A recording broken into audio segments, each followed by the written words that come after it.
शेवगाव तालुक्यातील शहर टाकळी येथील रहिवासी अमोल उर्फ अंबादास किसन वाघ यांच्याकडून होत असलेला मानसिक त्रास, सोशल मीडियावर बदनामी तसेच खोट्या गुन्ह्यात अडकवण्याच्या धमक्यांबाबत तात्काळ कारवाई करावी, अन्यथा जिल्हा पोलीस अधीक्षक कार्यालयासमोर आमरण उपोषणास बसण्याचा इशारा राहुल फुलारे या तक्रारदाराने निवेदनाद्वारे दिला आहे। याबाबत राहुल फुलारे यांनी पोलीस अधीक्षक तसेच जिल्हाधिकारी कार्यालय यांच्याकडे सविस्तर निवेदन दिले आहे।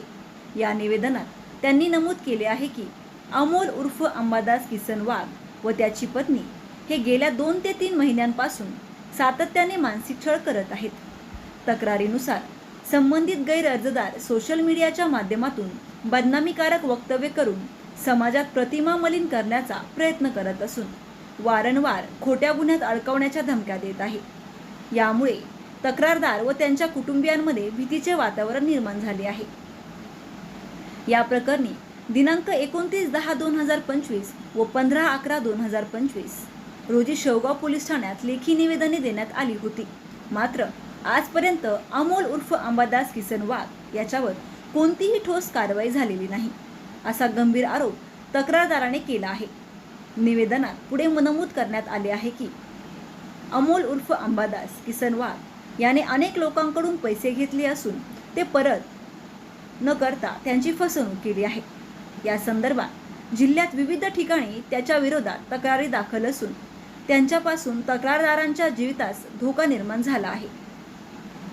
या सर्व बाबींची गांभीर्याने दखल घेऊन तात्काळ अटक करून योग्य ती चौकशी करावी तसेच तक्रारदारास संरक्षण द्यावे, अशी मागणी करण्यात आली आहे।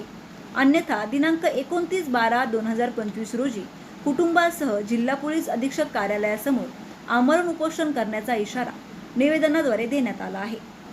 या प्रकरणामुळे तालुक्यात एकच खळबळ उडाली असून पोलीस प्रशासन यावर काय कारवाई करते याकडे सर्वांचे लक्ष लागले आहे।